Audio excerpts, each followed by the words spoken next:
क्या आप जानते हैं कि अयोध्या की राम जन्मभूमि और काशी की ज्ञानवापी के बाद अब मथुरा में श्री कृष्ण जन्मस्थान का भी सर्वे होने जा रहा है। जी हां, इलाहाबाद हाईकोर्ट ने एक बड़ा फैसला सुनाया है, जिसमें श्री कृष्ण जन्मस्थान कटरा केशव देव परिसर का सर्वे कराया जाएगा।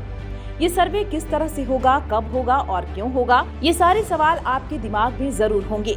तो आइए जानते हैं इस पूरे मामले के बारे में।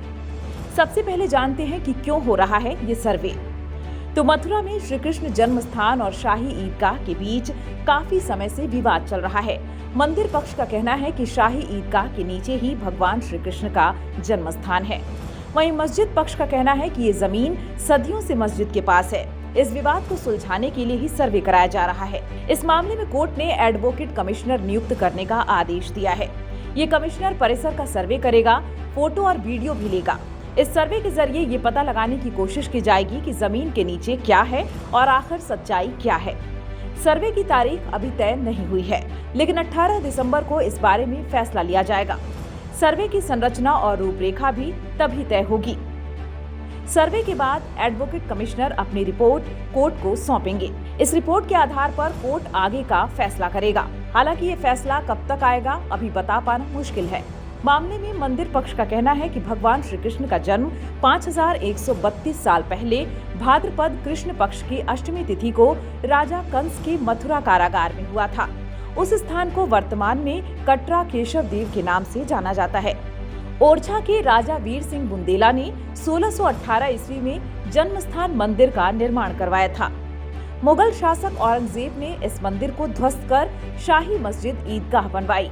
इसके बाद गोवर्धन युद्ध के दौरान मराठा शासकों ने आगरा मथुरा पर आधिपत्य जमा लिया और मस्जिद को हटाकर श्री कृष्ण मंदिर का निर्माण कराया।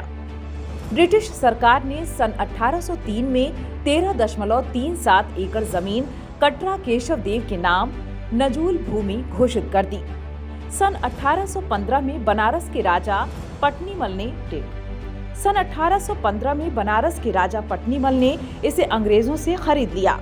मस्जिद पक्ष के स्वामित्व का दावा खारिज कर दिया गया और 1860 में बनारस के राजा के उत्तराधिकारी राजा नरसिंह दास के पक्ष में डिक्री हो गई। मंदिर और मस्जिद पक्ष के बीच विवाद चलता रहा। वर्ष 1920 के फैसले में मस्जिद पक्ष को निराशा मिली। कोर्ट ने कहा कि 13.37 एकड़ जमीन पर मस्जिद पक्ष का कोई अधिकार नहीं है। वर्ष 1944 में पूरी जमीन पंडित मदन मोहन मालवीय और 2 अन्य को बेनामा की गई। जेके बिरला ने कीमत का भुगतान किया। इससे पहले 1935 में मस्जिद ईदगाह के केस को समझौते के आधार पर तय किया गया था। इसके बाद 21 फरवरी 1951 को श्री कृष्ण जन्म स्थान ट्रस्ट बना, लेकिन 1958 में वह अर्थहीन हो गया। इसी साल मस्जिद पक्ष का एक केस खारिज कर दिया गया। वर्ष 1977 में श्री कृष्ण जन्म स्थान सेवा संघ बना, जो बाद में संस्थान बन गया।